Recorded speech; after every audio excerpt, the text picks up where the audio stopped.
겠습니다. 히브리서 13장 22절부터 25절까지입니다. 히브리서 13장 22절부터 25절까지입니다. 신약 성경 370페이지. 우리 한 목소리로 같이 합독하겠습니다.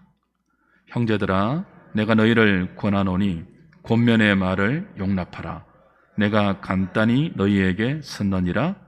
우리 형제 디모데가 노인 것을 너희가 알라. 그가 속히 오면 내가 그와 함께 가서 너희를 보리래. 너희를 인도하는 자들과 및 모든 성도들에게 문안하라. 이탈리아에서 온 자들도 너희에게 문안하느니라.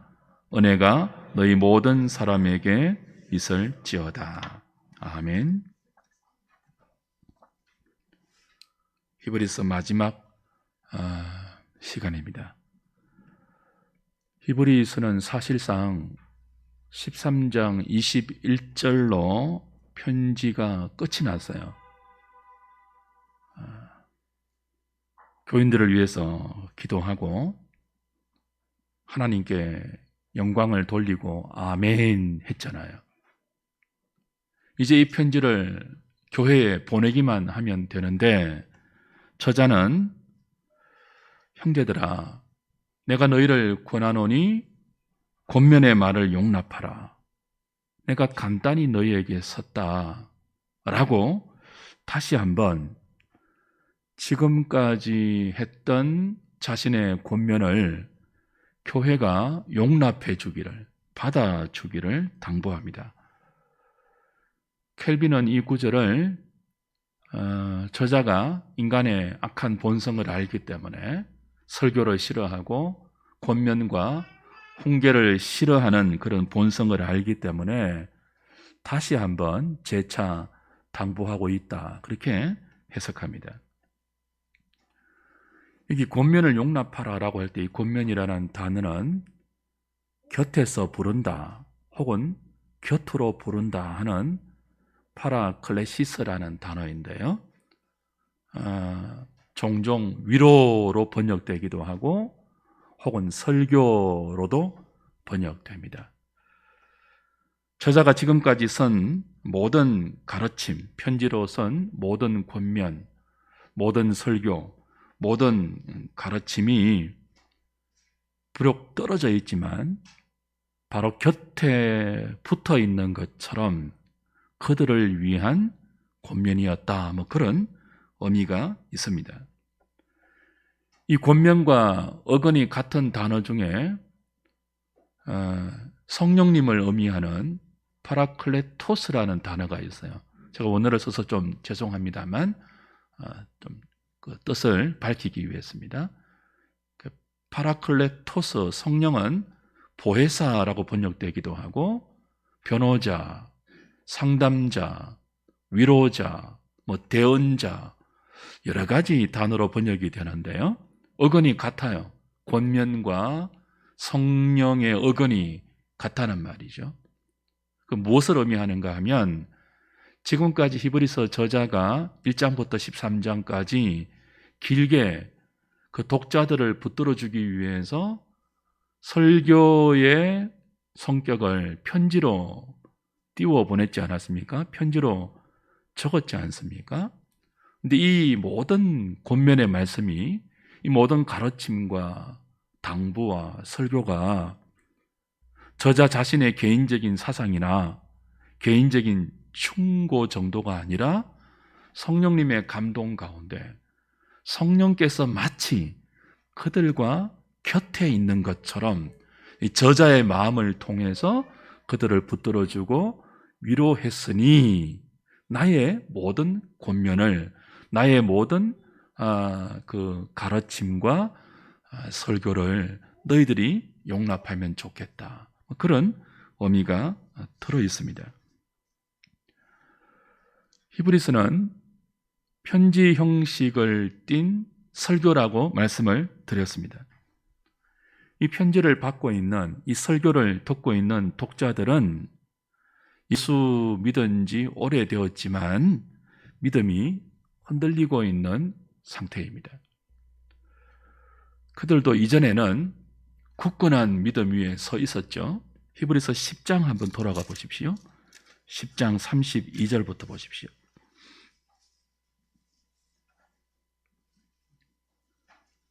첫날에 너희가 빛을 받은 후에 고난의 큰 싸움을 견디어낸 것을 생각하라.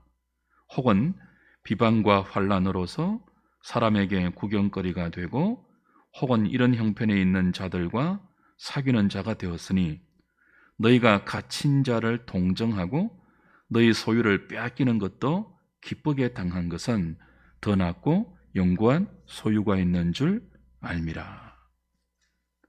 전날에 이들의 믿음이 이러했습니다. 고난 중에도 견뎠대요. 이 세상에 그 무엇보다 더 낫고 영구한 소유가 있는 줄을 알고 믿고 자신의 소유를 빼앗기는 것도 기쁘게 감당했던 그런 강한 믿음, 굳은 믿음 위에 서 있었던 때가 있었습니다. 근데 무슨 이유인지 모르겠지만 이들이 그 믿음을 지키지 못했습니다. 그 믿음에서 더 온전한 성숙한 믿음으로 자라가지 못했습니다. 뒤로 물러가 침륜에 빠지게 되었죠. 더 돌아가서 3장 12절 보십시오. 3장 12절.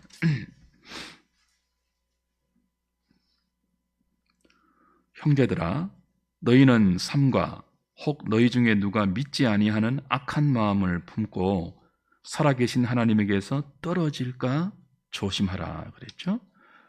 너희 중에 이런 사람이 없도록 조심하라는 말은 그들 중에 이런 사람이 있었다는 뜻이에요. 어떤 사람요? 악한 마음을 품고 살아계신 하나님에게서 떨어져 나가는 사람들이 그들 중에, 독자들 중에 있었다는 뜻이에요. 일부는 악한 마음을 품고 살아계신 하나님에게서 떨어져 나갔습니다. 일부만 그랬다고 치죠. 나머지 대다수의 독자들은 어떤 영적 형편에 있었을까요?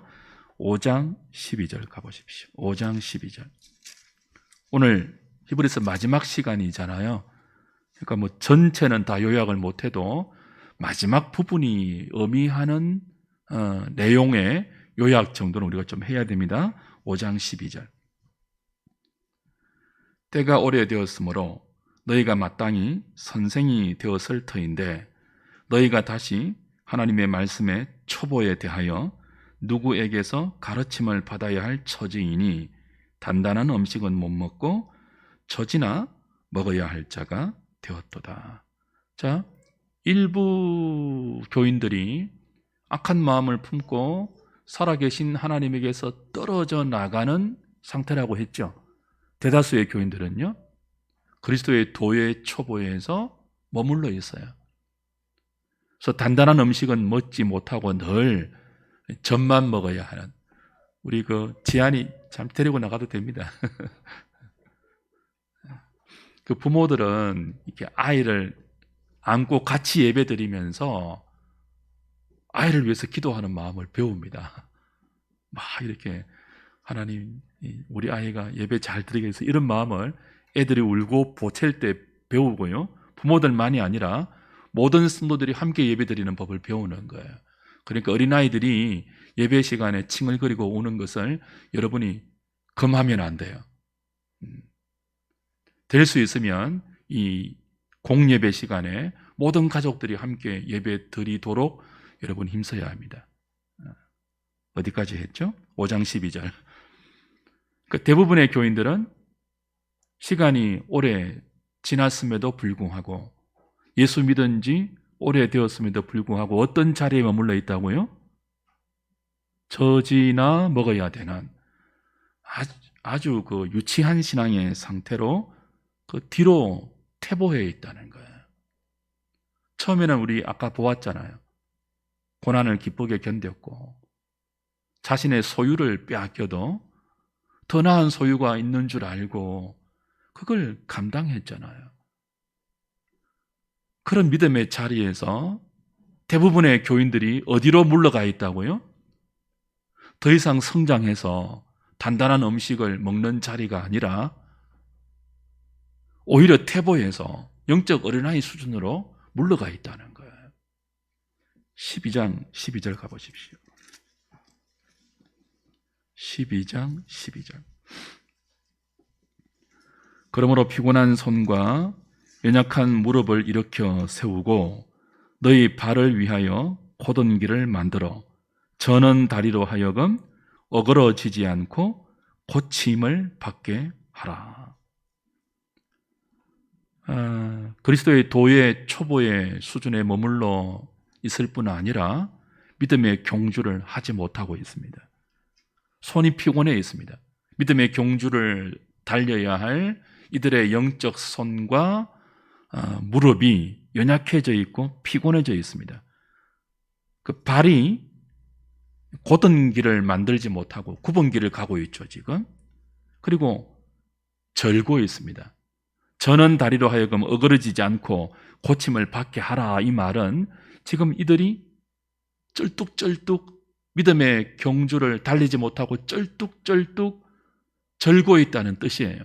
손이 피곤해지고 무릎이 연약해서 일어나서 걸어가지 못하고 있다는 거죠. 믿음의 경주를 하지 못하고 있는, 도의 초보를 벗어나지 못하고 영적 게으름과 침체에 빠져서 피곤한 손과 연약한 무릎으로 믿음의 경주를 제대로 달리지 못하는, 저는 다리로 쩔뚝거리고 있는 그런 상태이죠. 이런 독자들을 붙들어주기 위해서 저자는 들은 말씀을 유념하라.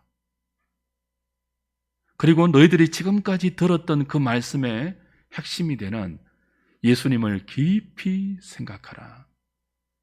마음을 완고하게 하지 말고 죄와 피 흘리기까지 싸우면서 중단했던 믿음의 경주를 다시 달려야 한다. 권고했습니다.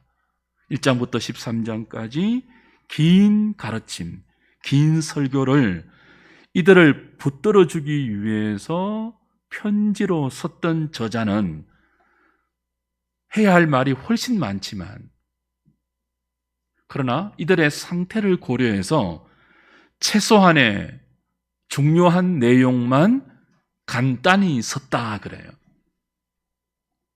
우리가 오늘까지 히브리서 강의를 해와서 알잖아요. 간단한 내용이 아닙니다. 구약에 정통하지 않으면 예수 그리스도가 어떻게 구약의 약속을 성취한 우리의 구원자이신지를 신구약 성경을 넘나들면서 박식하지 않으면 풀어내지 못할 논리적인 말들이었죠. 근데 간단히 썼대요. 이게 내용이 간단하다, 내용이 쉽다 그런 뜻이 아니라 할 말이 정말 많은데 믿음의 자리에서 이탈하려고 하는 이들을 붙들어주기 위해서 해야 할 말이 정말 많은데 그 중에서 가장 중요한 말만 골라서 썼다는 거예요. 간단히 썼으니 너희들이 뭐 하라고요? 용납해 달라라고 재차 당부하죠. 여기 용납해 달라는 말은 forgive가 아닙니다. 나를 용서해라 그 말이 아니고 accept입니다. 받아들여 달라. 내가 정말 필요한 골자만, 너희들이 믿음에 다시 설 수 있는 가장 핵심적인 내용만 간추려서 썼으니 이 권면을 뭐 하라고요? 튕기지 말고, 거절하지 말고. 이 권면 안에 경고도, 엄중한 경고도 많이 있었잖아요. 따끔한 책망도 있었잖아요. 위로도 있었고 가르침과 훈육도 있었지만 경고도 많았거든요. 그래서 그 경고와 책망이 있기 때문에 거부하지 말고 저항하지 말고 내가 쓴 이 골자의 말씀들을 accept, 받아들여서 고난이 있지만 순종하고 그 말씀대로 살도록 애쓰기를 바란다. 22절의 당부이죠. 이 말씀이 아까 그랬잖아요. 파라클레시스, 나의 권면, 나의 설교 정도가 아니라 파라클레토스, 성령님이 너희 곁에서 나를 통해서 직접 말씀하시는 것 같은 성령님의 당부이니까, 성령님의 책망이고 성령의 가르침이니까 뭐 하지 말고요? 밀어 거부하지 말고 받아들여서 용납하여서 다시 너희 믿음을 회복하고 온전한 자리로 가기를 바란다라고 당부하는 것입니다. 오늘 우리가 히브리서 강해를 마칩니다. 근 1년을 히브리서를 함께 살펴왔습니다. 이 강해를 마치면서 저와 여러분이 하나님의 말씀에 대하여 가져야 할 태도도 사실은 동일하죠. 강단에서 선포되는 이 설교의 말씀을 목회자의 개인적인 사상이나 개인적인 생각이나 의견 정도가 아니라 우리 공동체를 향한, 우리를 향한, 언약 백성을 향한 성령님의 공고로 받아들이는 자세가 정말 필요합니다. 우리 일본에서 늘 하긴 했잖아요. 들은 말씀을 유념하라. 누구의 말이기 때문에요? 연약한 목회자를 통해서 선포되는 말씀이지만, 같은 인간이지만, 어떤 때는 오히려 나보다 못한 설교자이지만, 그러나 그 연약한 막대기를 통해서 주의 뜻을 전하는 성령님의 공고로 받아들이라는 거예요. 그때 우리의 신앙이 퇴보하지 않고 겸손한 가운데 성장할 수 있다는 의미입니다. 때때로 강단에서 선포되는 말씀이 여러분에게 부담이 될 수 있을 거예요. 때로는 내가 왜 이런 꾸중을 들어야 하나? 한 주간 동안 힘들게 세상에서 살아왔는데, 아니 교회에 와서 위로받으려고 왔는데 여기 나와서 이렇게 책망을 받아야 하나? 그런 마음이 들 수도 있겠지만, 그조차도 나를 향한 하나님의 말씀으로 받아들일 때 우리는 잘할 수 있습니다. 어떻게 하지 않을 수 있다고요? 뒤로 물러가 퇴보하지 않을 수 있다는 거죠.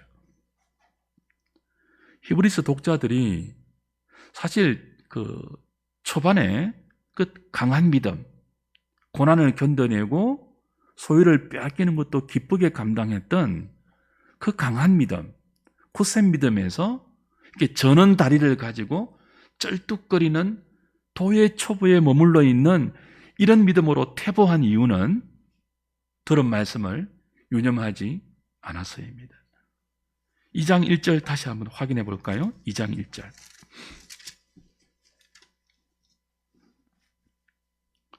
그러므로 우리는 들은 것에 더욱 유념함으로 우리가 뭐하지 않도록요? 흘러 떠내려가지 않도록 함이 마땅하니라. 흘러 떠내려가고 있다는 뜻이거든요. 이런 당부, 이런 권면을 하는 이유는 지금 그들이 흘러 떠내려가고 있다는 뜻이에요. 세파에 거센 세상의 풍조와 물결에 그들이 겪고 있는 고난에 휩쓸려서 떠내려가고 있습니다. 왜요? 세상이 너무 거칠어서가 아니에요. 고난이 너무 심해서가 아니에요. 그리스도인은 하나님의 말씀을 듣고 그 말씀을 유념하고 흘려보내지 않고, 그죠? 그 말씀을 마음에 간직해서 그 말씀이 이끄는 대로 순종하며 사는 그리스도인은요, 세상이 아무리 거칠어도, 내게 있는 환경이 아무리 어렵고 힘들어도 들은 말씀을 간직하고 유념해서 그 말씀이 가르치는 대로 걸어가고 그 말씀이 우리에게 권면하는 대로 순종하는 그리스도인은 결코 떠내려가지 않습니다. 왜 떠내려간다고요? 환경이 너무 힘들어서가 아니에요.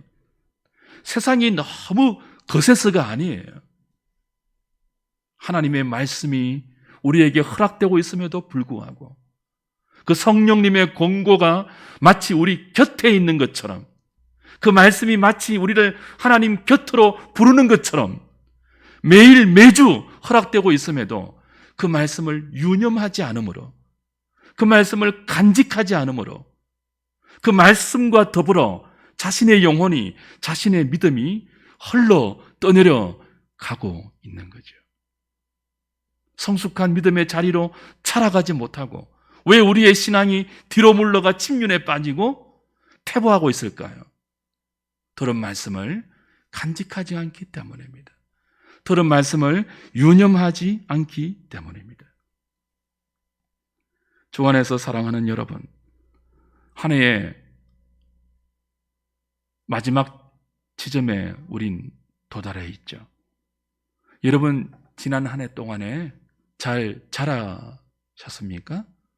아니면 여러분의 믿음은 답보 상태에 있습니까? 아니면 뒤로 물러가 퇴보해 있습니까? 설교를 잘 들으셨습니까?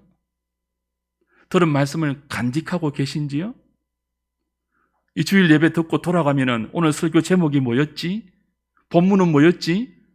그냥 흘려 떠내려 버리고 있지 않습니까?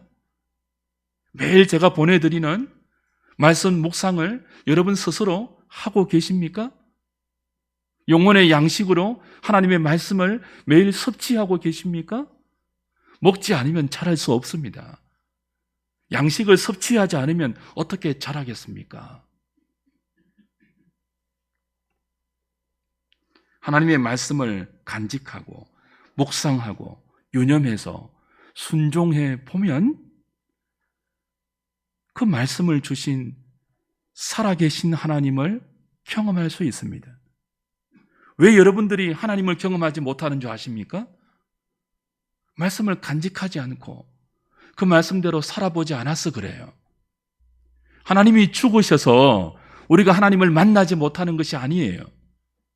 하나님은 여전히 살아계시지만 그 살아계신 분의 음성을 우리가 유념하지 않고 무시하고 그 말씀대로 살지 않기 때문에 내 삶의 현장에서 살아계신 하나님의 역사를 경험하지 못하고 살아계신 하나님을 대면하지 못하니까 세상에 떠밀려가는 거죠. 뒤로 물러가 침륜에 빠지게 되는 거죠. 고난의 무릎을 꿇게 되는 거죠. 편한 신앙을 찾아서 이리저리 헤매이고 기웃거리고 방황하게 되는 거죠.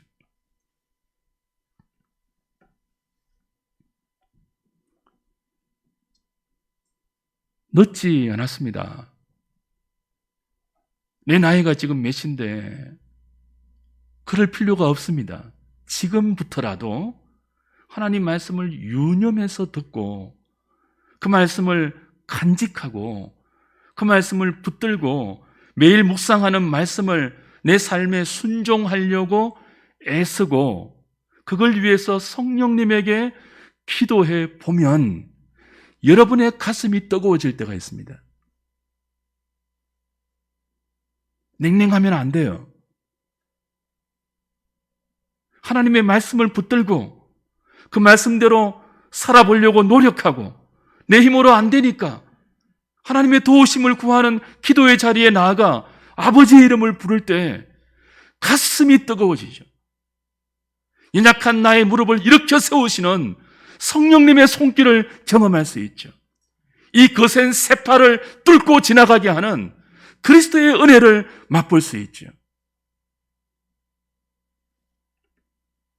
그때 우리는 사랑할 수 있습니다. 그때 우리는 용서할 수 있습니다. 그때 우리는 하나님의 시각으로 나와 세상과 주변의 모든 것들을 해석할 수 있게 됩니다. 그런 하늘의 식구들 다 되시기를 주님의 이름으로 축복합니다. 이어서 23절에 보면 디모데의 소식을 전하죠. 우리 형제 디모데가 놓인 것을 너희가 알라. 그가 속히 오면 내가 그와 함께 가서 너희를 보리라. 왜 갑자기 디모데의 소식을 알립니까? 편지를 끝내려고 하잖아요.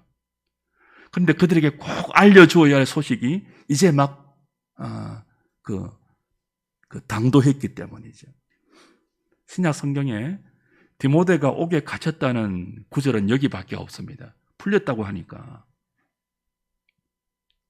디모데가 어디 옥에 갇혔는지, 왜 감옥에 투옥됐는지 모르겠지만 여하튼 디모데가 감옥에 갇혔다가 곧 석방된다는 소식을 저자가 들었던 거예요.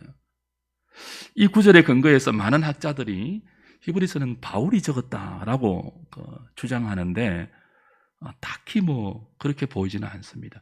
바울과 디모데의 그 교제권 안에는 있었던 것 같지만 바울이 적었다고 단언할 정도로 그렇게 히브리서의 문체가 바울의 그 독특한 문체로 이렇게 연결되지 않거든요. 여하튼 디모데가 석방된다는 소식을 저자가 독자들에게 알리고 있습니다. 왜 이 소식을 알릴까요? 디모데의 석방 소식이 고난 중에 있는 그들에게 위로가 된다는 사실을 알기 때문이죠. 그들이 들은 말씀을 유념하지 않아서 고난을 견디지 못하고 믿음의 침체를 겪고 있지 않습니까? 이런 그들에게 감옥에 갇혀서 옥에 갇혀서 고난당했던 디모데가 석방된다는 소식은 희망의 알림이죠.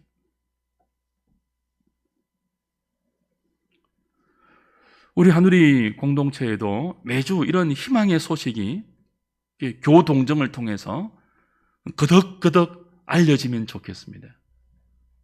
누가 노임을 받았대요.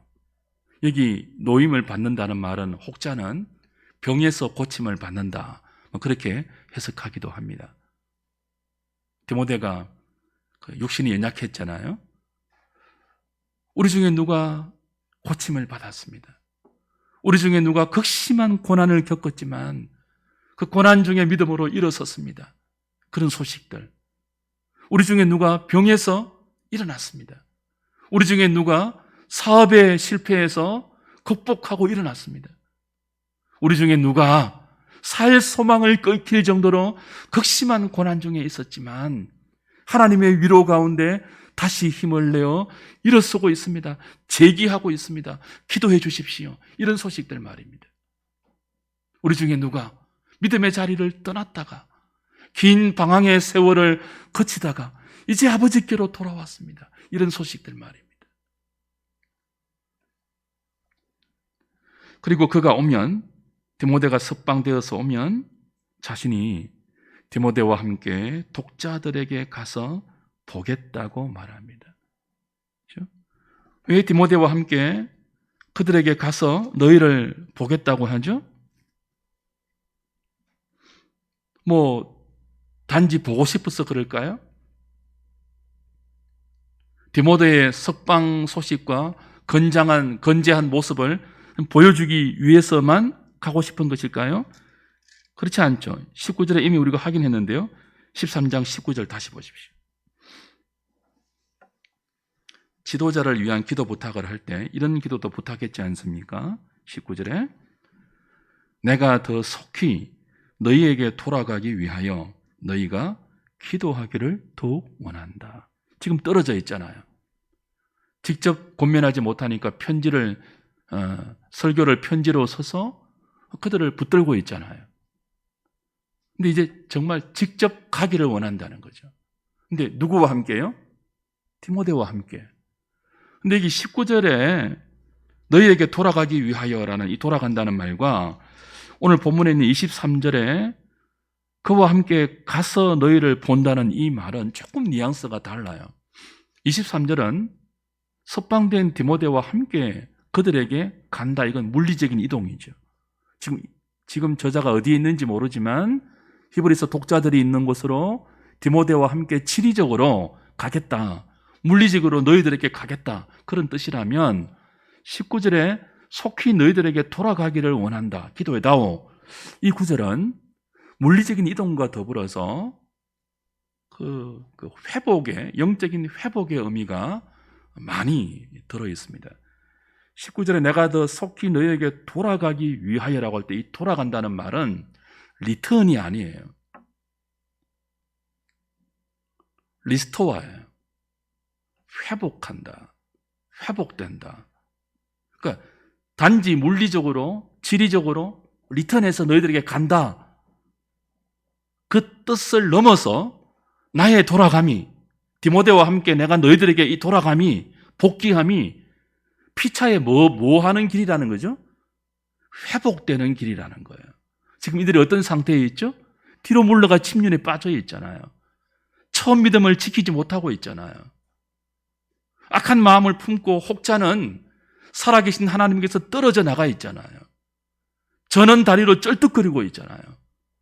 이들을 고치기를 원한다는 거죠. 어떻게 해요?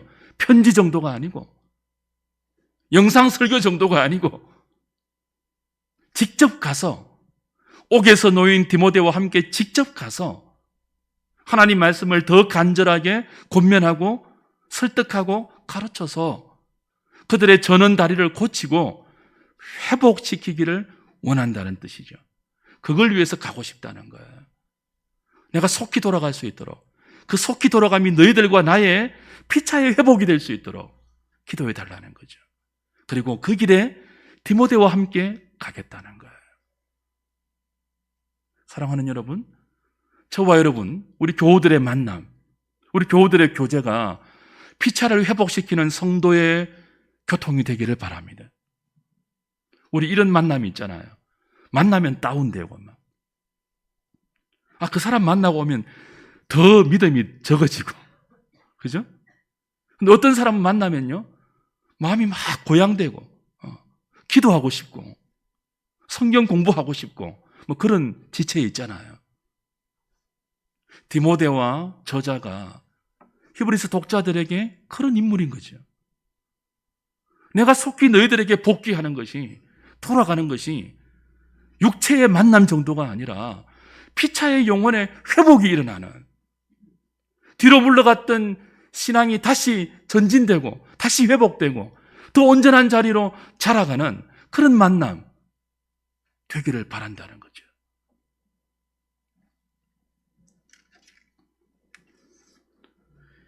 마지막으로 저자는 이탈리아에서 온 자들의 문안을 전합니다.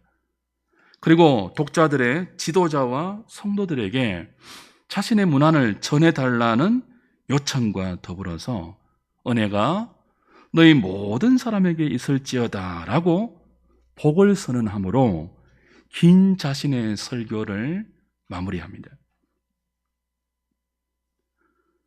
제가 지금 기도라고 하지 않고 복을 선언했다고 했죠. 히브리서의 맨 마지막 25절은 기도가 아니에요. 은혜가 너희 모든 사람에게 있을지어다. 복을 선언하는 거죠.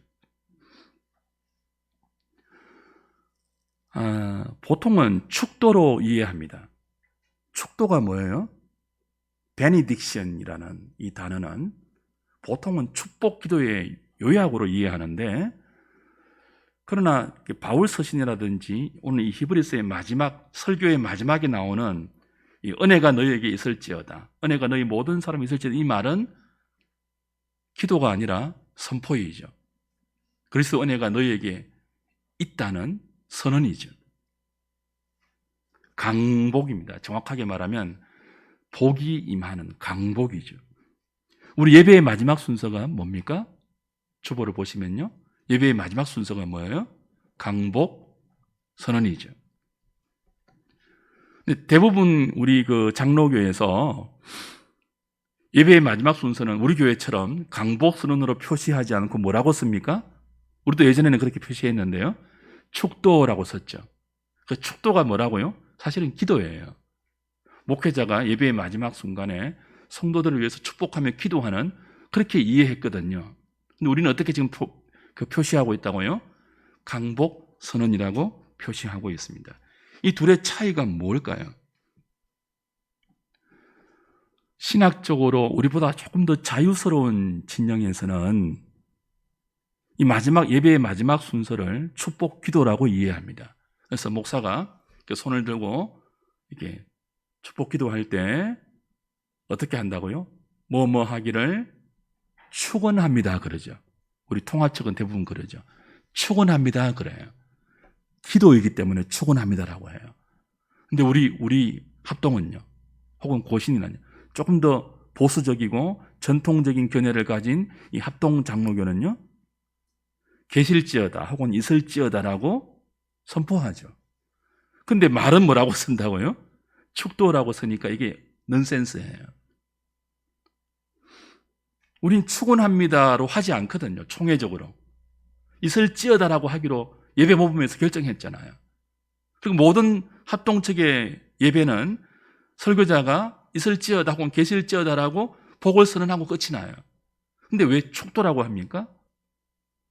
기도라고 이해하니까 전부 뭐예요? 눈을 감고 하죠. 그죠? 하는 사람도 눈을 감고, 듣는 사람도 눈을 감고 예배의 마지막을 해요. 근데 강복 선언은 뭐예요? 복을 주신다고 설교자가 선언하는 거죠. 그래서 손을 드는 것은 하나님께서 복을 주신다는 신용이에요. 상징이에요. 그리고 강복 선언으로 이해하면 눈을 감을까요? 뜰까요? 뜨죠. 제가 마지막 순간에 눈을 감고 합니까? 뜨고 합니까? 뜨죠. 여러분도 뭐 해야 될까요? 떠야 돼요. 그리고 보셔야 돼요. 상징이지만 예배의 첫 순서가 뭐죠? 예배로의 부름이죠.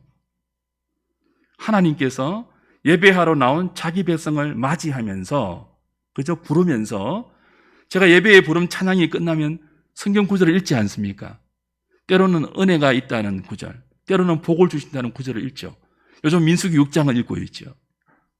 예배의 부름은 하나님께서 예배하러 나온 자기 백성을 맞으면서 복을 선언하는 것으로 시작이 되어요. 예배의 부름, 복을 선언하죠. 그죠? 예배의 마침은요, 동일해요. 예배를 마치고 일상으로 돌아가는 자기 백성들에게 하나님 뭐 하신다고요? 복을 주세요. 복이 있을지어다라고. 예배의 시작도 예배의 마지막도 단지 예배 인도자의 기원으로 시작하고 마치는 것이 아니라 예배를 받으시는 삼위 하나님께서 예배하는 자기 백성들에게 복을 선언하고 복을 선언하는 것으로 시작되어서 끝이 난다는 거죠. 여러분, 둘 중에 뭐가 좋아요? 예배의 시작이 단지 인간 사회자에 불과한, 예배 인도자에 불과한 목회자의 간절한 기도로 시작하고 간절한 기도로 끝이 나는 게 좋을까요? 아니면 이 예배 인도자들을 통해서 자기 백성에게 복을 주시는 하나님의 강복으로 시작하고 강복으로 끝이 나는 게 좋을까요? 여러분이 예배를 마치고 삶의 현장으로 돌아가시잖아요. 그 목사의 기도 정도를 받고 돌아가실래요? 아니면 예배한 자기 백성에게 하나님이 직접 복을 주신다는 이 복을 받고 떠나실래요? 그렇죠. 그러니 앞으로는 이제 우리 교회 새로 오신 분들이 많잖아요. 기존의 교인들은 이거 우리 다 배웠단 말이에요. 새로 오신 분들은 간혹 좀 적응이 안 될 수 있습니다. 근데 저는 강요하지는 않아요. 워낙 우리의 몸에 익었기 때문에 어떤 때는 저도요, 눈을 감을 때 있거든요. 우리 마지막 강복 서는 시간에 뭐 하자고요?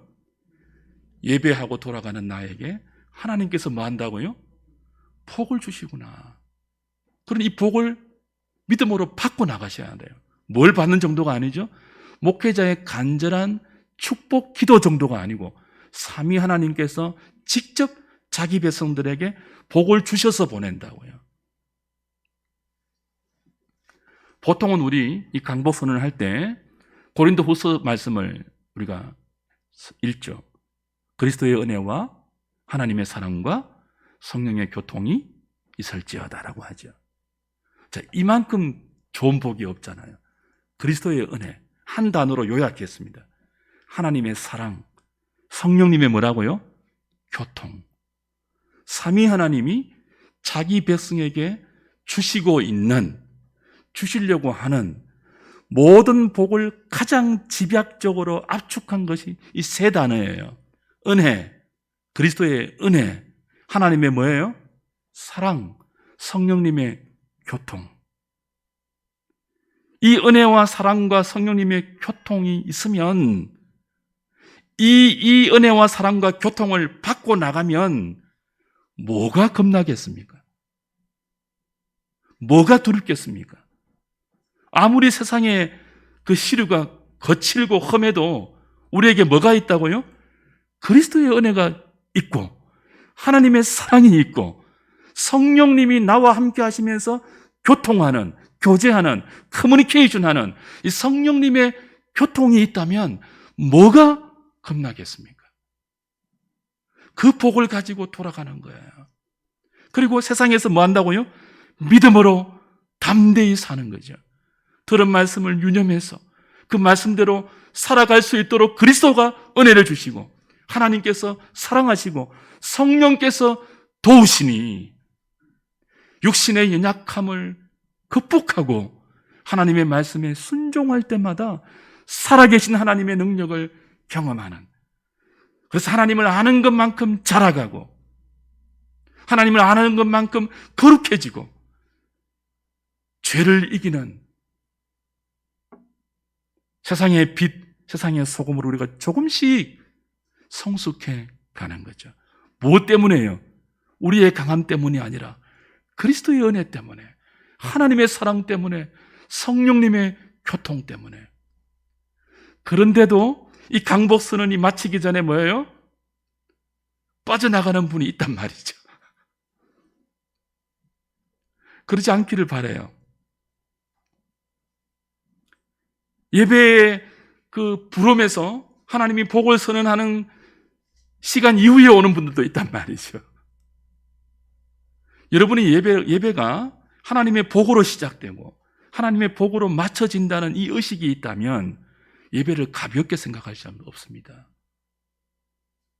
예배를 결혼식보다 더 경하게 취급하면 아니 되십니다.